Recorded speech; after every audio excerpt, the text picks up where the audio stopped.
Welcome back to the Deep Dive.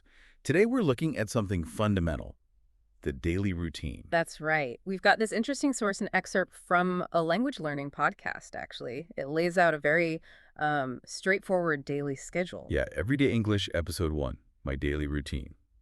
Simple stuff, but our goal isn't the language. We want to unpack the structure itself. Exactly. To see what we can learn about building a consistent, maybe even beneficial daily flow from this basic example. What makes a routine like this tick? Okay, let's dive in. The day kicks off at 6:30 a.m. First actions. Make the bed, brush teeth, wash face. Seems pretty standard. It does, but think about the psychology. Starting with these small completed tasks, it can actually build momentum right from the get-go, like small wins. Ah, interesting. So it's not just hygiene, it's like setting a productive tone. Precisely. You've already accomplished something before you've even really, started your day properly. Then around 6:24, it mentions warm water and about 10 minutes of light stretching. Not a full workout. Right, very gentle. And the benefit there is probably that smooth transition. You're easing the body awake, rehydrating maybe, getting blood flowing without any sudden shock. Makes sense. Then breakfast is around 7 a.m. toast, eggs, tea. Very simple, very accessible. And that simplicity is likely key, isn't it? No complex decisions, no elaborate prep. Just reliable fuel to start the day. It keeps things consistent. Predictable. And then it's a quick shower, get dressed, and boom, work starts by 8:30 a.m. That's a fairly structured transition. Very structured. And having that clear 8:00 a.m. start time really helps define the boundary, doesn't it? Between personal time and work mode. Yeah, it creates that mental shift.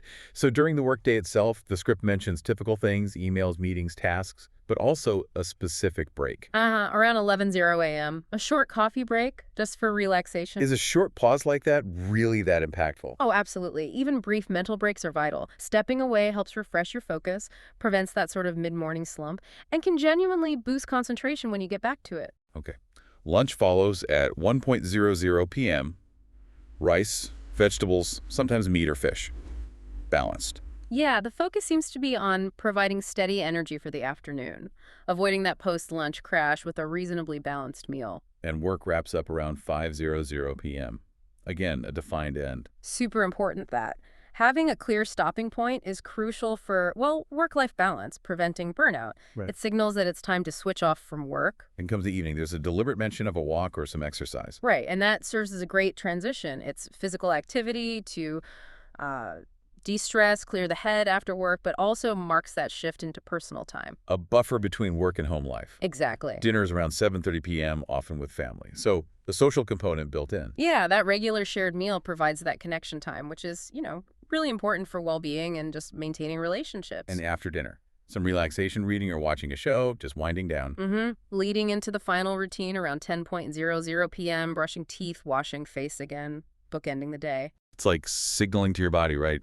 Time to power down. That's exactly it. These consistent pre-sleep rituals are powerful cues for improving sleep quality.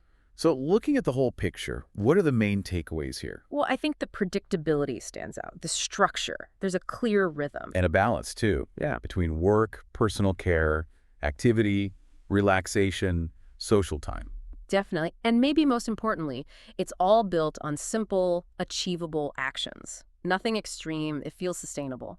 So for you listening, thinking about this straightforward example, what's maybe one small thing, one tiny adjustment you could perhaps incorporate into your day? Yeah, could it be something like just making the bed consistently, or scheduling a short walk after work, or even just setting a clearer end time to your workday? Just a small change to add a little more structure or benefit, something to think about. Definitely food for thought. Thanks for diving deep with us today on this simple yet insightful routine. We hope it sparks some ideas.